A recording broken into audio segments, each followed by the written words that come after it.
En realidad, la necesidad de la fusión ha partido de los hermanitos del Buen Pastor, que nos hicieron esta llamada para poder unirse a la Orden de San Juan de Dios. I think originally, when I first suggested the possibility to my brothers, the Brothers of the Good Shepherd, there was a great deal of apprehension and opposition. Well, it's a process, and I think I'm becoming more and more comfortable with it. Lots of concern because we were venturing forward into the unknown. Well, originally I was not certain whether this was going to be a good thing or a bad thing for the Brothers of the Good Shepherd. And so not knowing what this fusion meant, there was opposition. Also, it's the whole challenge of being a small group of men who knows everybody, joining an international order of almost 1,300 brothers who speak a variety of languages, who live religious life and live ministry in various cultures throughout the world, and how we would fit in.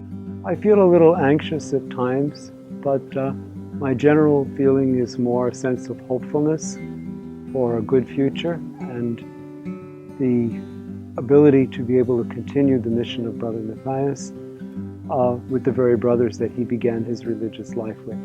I think it's a beautiful idea. Again, we have Matthias now in heaven. I believe that he had probably asked the Lord, let's do something with the brothers because we know we get smaller and smaller. I think those of us who were a part of the process from the beginning felt it was a grace that was being offered to us because the Good Shepherd were very close to the way in which St. John of God himself had lived hospitality on the streets of Grenada. And I think we've realized that in joining with the Hospitaller Order, we're not sacrificing our identity, we're embellishing it. I was pleased to hear, though, during our talks as we started this fusion process, that we would be able to continue our ministry as we do today. At that point, it gave me great relief, and I was on board from that moment on. We're appreciating it, and we're respecting our history, because in truth, the Hospitallers and ourselves are very similar. Y personalmente pienso que el hermano Matías Vares estará muy orgulloso y muy contento el día que los hermanos vuelvan a casa donde él fue miembro de esa casa, parte de la familia de San Juan de Dios.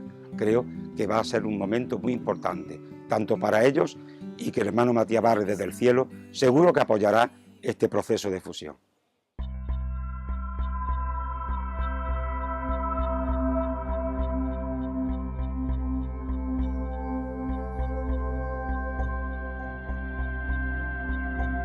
John Ciudad, later to be known simply as John of God, was born on Green Street in Montemor-o-Nova, Portugal on March 8, 1495.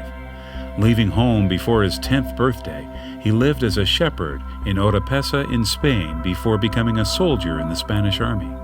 In 1538, following his second military engagement, he returned to Gibraltar, where he became a bookseller.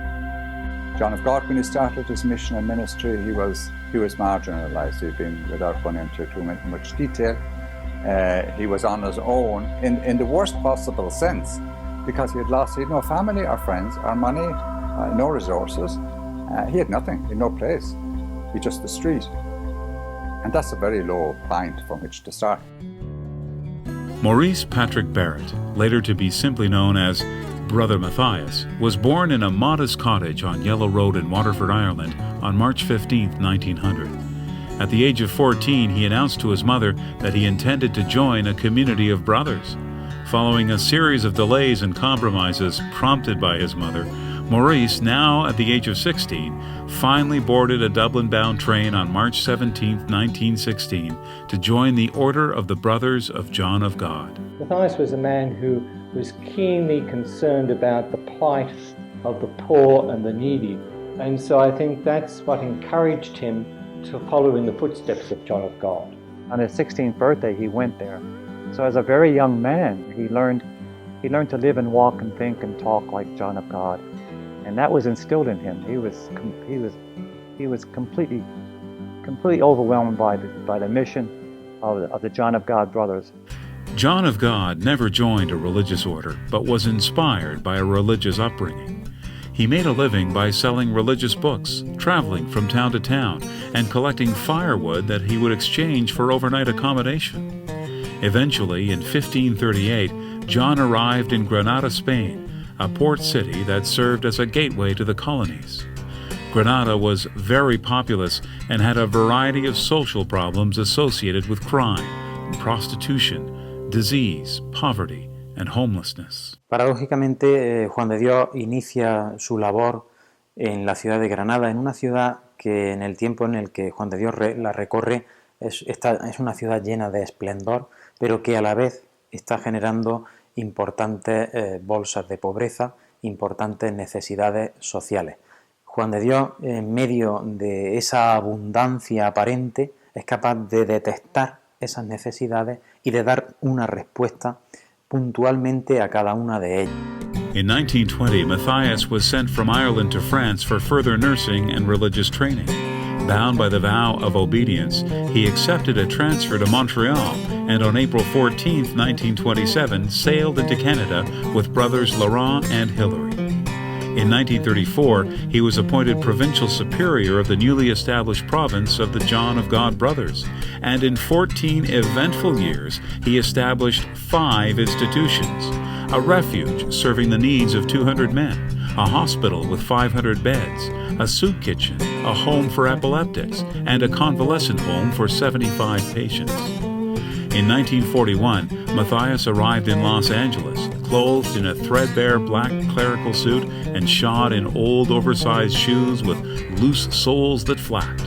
He carried only a small cardboard suitcase.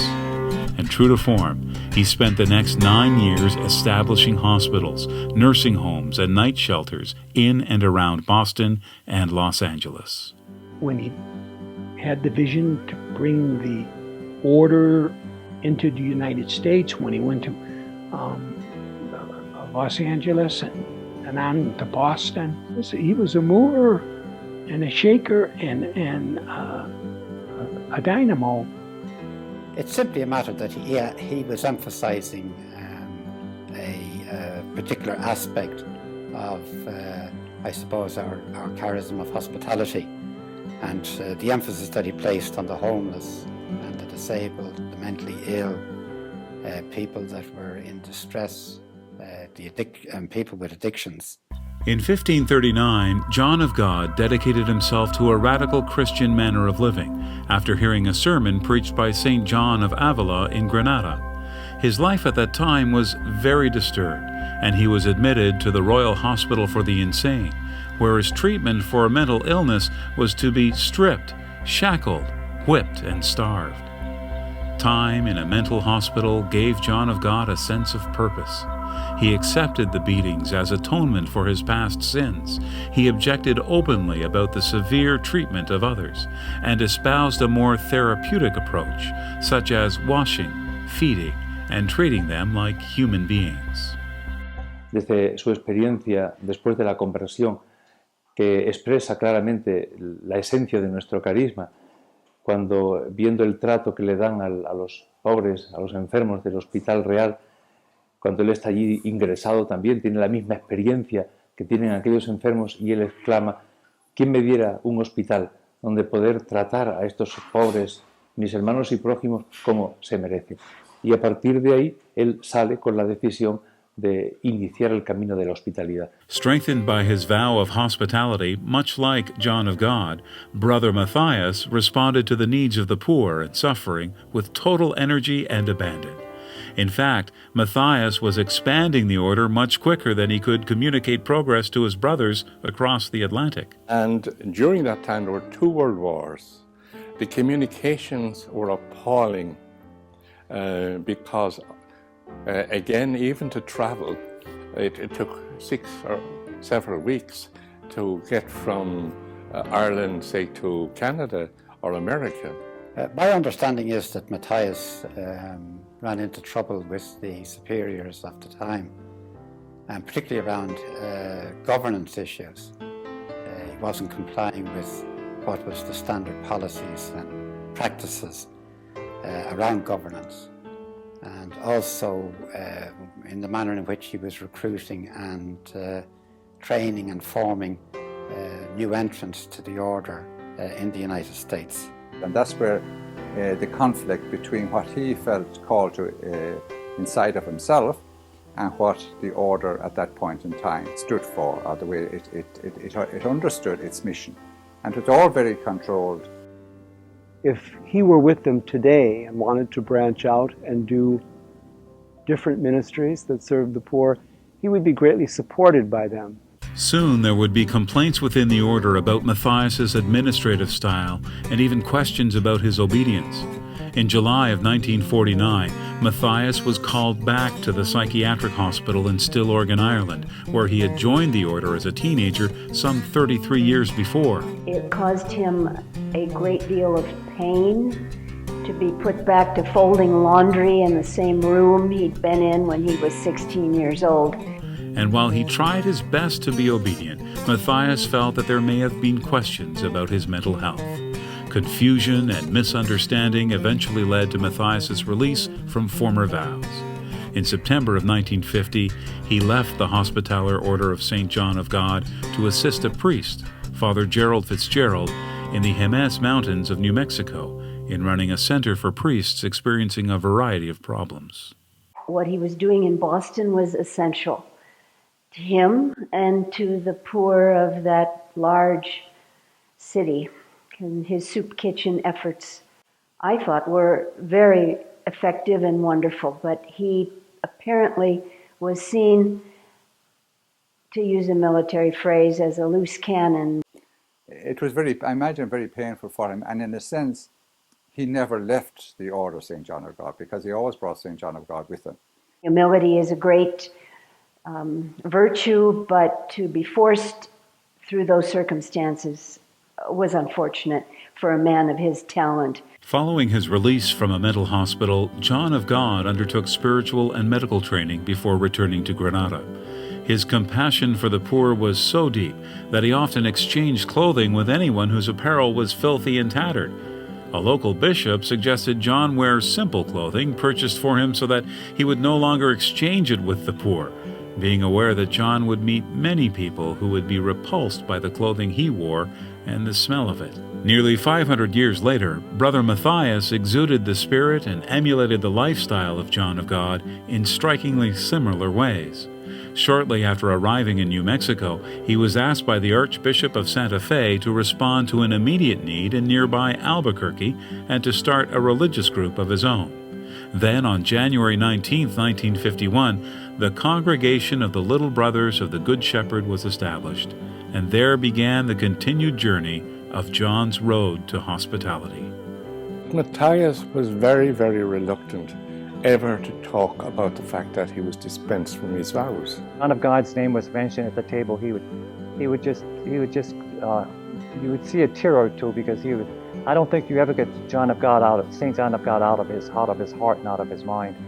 And all the hospitality that the Brothers of the Good Shepherd experienced over the years came from him. Siempre creo que se sintió como hermano de San Juan de Dios y murió como hermano de San Juan de Dios, aunque fundó la congregación de los hermanitos del Buen Pastor.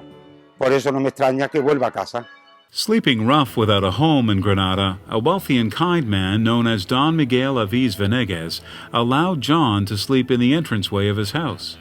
Not comfortable leaving his poor and sick to sleep in the streets, John brought them in to sleep at the entranceway of the Venegas house, until there were so many that Don Miguel felt it was best for them to relocate. Eventually, John established a house of hospitality on Calle Lucina, which would be his first hospital at Granada, supported by charitable women and through begging. Él fue un hombre muy activo. Cuando vino a Granada, la ciudad se volcó con él, precisamente no al principio, porque al principio lo consideraba un hombre raro, extraño, pero en cuanto empezó a ejercer su ministerio, La gente se volcó con él, le ayudó en todo lo que necesitaba. In Albuquerque, Matthias quickly responded to the needs of the community, with hot meals and a place for men to clean off the road dust and lay their heads at night. A ladies' auxiliary and a men's advisory board was formed, and more men came into the ranks to help grow the order to other parts of the United States, as well as in Hamilton, Toronto, Great Britain, Ireland, and Haiti. Hospitality was being extended to those in the care of Brother Matthias and the Brothers of the Good Shepherd, inspiring others to follow. I joined the Brothers of the Good Shepherd while I was there, the auxiliary, and I've been a member ever since, which is going to 45 years. He said to me, you know, we just need to have something for the homeless women. We have nothing for the women. And that was when we started the shelter for the women. You were drawn in to his personality. He had a presence about him, but it was a holiness that was unfailingly present. First time I met Matthias was a week after my 32nd birthday. I decided to become a brother, and he grasped my hand. That was the first time I felt so holy. I said, wow. It was like seeing a Grand Canyon. I was standing in awe at the presence of this guy, Christ-like. When I first met him, I just felt that I was talking to a saint. And as I lived with him, as months went on, I lived with him, I in my own heart and my own mind, I knew that he was a saintly man that did saintly things. When my daughter died in 1984, Don was my attorney at the time, and he told Brother Matthias that Denise had died. Didn't tell Brother Matthias what happened, and Matthias's remark was, well, I need his address, I got to write him a letter, he's got to get it tomorrow. Well, we got it. But he also said to Don and myself that he had talked to my daughter and she didn't mean to do it, and she was okay, she was tired. And he did not know she'd taken an overdose of aspirin. He later came to the funeral, and he came to the house and sat there, and he sat and told my wife, don't worry, she's in heaven, she's going to help me get there. I guess you could say in many ways he's been in my life through his brothers, through his prayers, and he's just been a wonderful man. He still is, and they always talk about he's going to be a saint one day, Saint Brother Matthias. There was never a requirement of a person had to be a Christian, or they had to sit down and listen to some proselytizing. That was never a part of the picture. The only requirement presented was need, like the parable of the Good Samaritan. In Granada, John of God's reputation grew, and the work he was doing gained the support and donations of the surrounding area. Those in need knew where to find him for care and support. For the sick that could not come on their own, John often carried them on his back from the streets to the hospital. Soon, John had to relocate to a second, larger hospital with the help of wealthy supporters who, despite John's past reputation as a dubious character attracting the riffraff of the city, they still had confidence in his ability and conviction. Ya el propio fundador, San Juan de Dios, en una de sus cartas que él escribió, de las poquitas que escribió, él decía, ¿no? En esta casa se reciben personas necesitadas de todo tipo. Personas sin techo, peregrinos, enfermos, niños, en fin, mujeres maltratadas por la vida, de todo tipo, ¿no? Y en ese sentido es lo que la orden realiza. John of God died on his 55th birthday in 1550, worn out with his labors of charity. He was canonized in 1690 and became the patron saint of the sick, the dying, and of nurses. While John never entered a religious order, his works continued after his death with the establishment of the Order of St. John of God, which operates hospitals and other related healthcare and social services in 52 countries around the world. In August of 1990, Brother Matthias died in his 91st year. Throughout his life, Matthias lived the charism of hospitality, emulating the life of St. John of God. Matthias and John of God were both men of great vision, and in spite of their individual problems, they had a wonderful and beautiful dependence on God. They both had the courage of their convictions to take up the work they thought God called them to do, and they fought for it, and they both suffered for it. We're coming together as brothers to ensure that the poor, sick and needy people will continue to be cared for in the future in the way shown us by Matthias and John of God. And that's why we're doing it. And that's why, you know, if it's painful for some at times, just to remember that the people we're trying to serve are suffering even more and have given up even more than we are asked to do, so that we do it willingly. On January 19, 2015, the Little Brothers of the Good Shepherd fused with the Hospitaller Brothers of St. John of God. The fusion of the two religious orders saw the end of the Little Brothers of the Good Shepherd as a formal entity. The Little Brothers of the Good Shepherd have now become Hospitaller Brothers of St. John of God. The charism and work of Brother Matthias, who followed in the footsteps of John of God, will continue through the newly established Hospitaller Province of the Good Shepherd of North America. What we want to guarantee, insofar as we can, is that hospitality, that great gift that God has given us, that stays, and stays as a part of the ministry of the church. And that's why the Good Shepherds and ourselves are coming together to ensure that that happens to a great extent in North America. The process of the fusion has been a challenging one for the brothers, and it will mean many different things for us as we move forward. But I think for the staff, in many ways, it will only strengthen the ministries that Brother Matthias created and the brothers built over the years. And it will, in fact, give us a greater sense of belonging to a worldwide organization.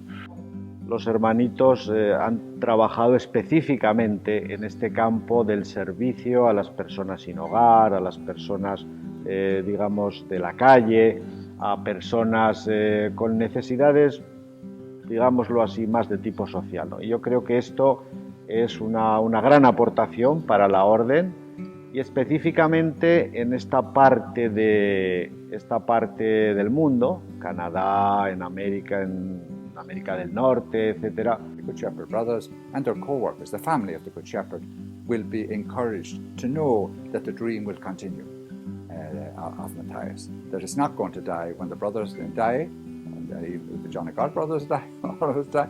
I think the merger, I hope, is recognition by St. John of God that he was truly one of them. Been a challenge in terms of how we move forward and what we need to give up or die to as we join this new community of St. John of God, and what we bring to it. So it's both life-giving, but it also will mean some sacrifices on our part. And I think that the challenge for each and every one of us is to rise to that occasion, because really what we're all here for is to do the work of God, the work that Jesus Christ left us, which is to clothe the naked, shelter the homeless, and to alleviate human suffering.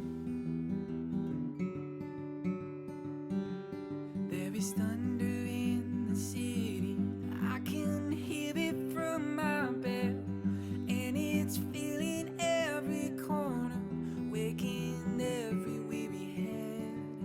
When that wind rolls down to take me and bear me up through stormy skies, I know I'll break on through the morning, I know I'll reach the other side, and all my friends will be there waiting, and my sweet Amanda Lee, and I'll know that every crossroads brought me where I'm supposed to be, and we'll be singing hallelujah till we reach the by and by, and we'll rest our weary hearts in the pomegranate sky.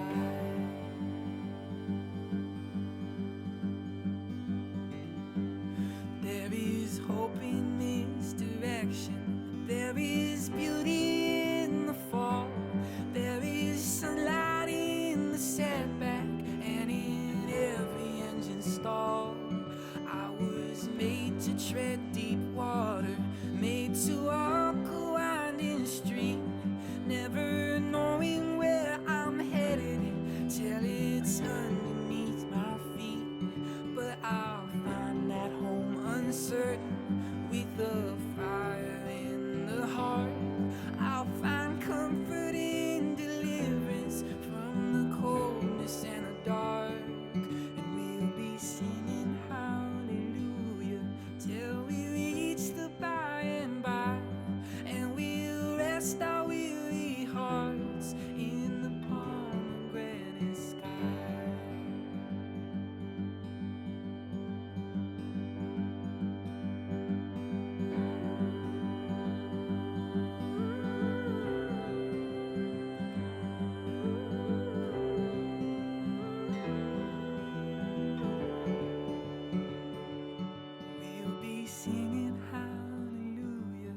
till we reach the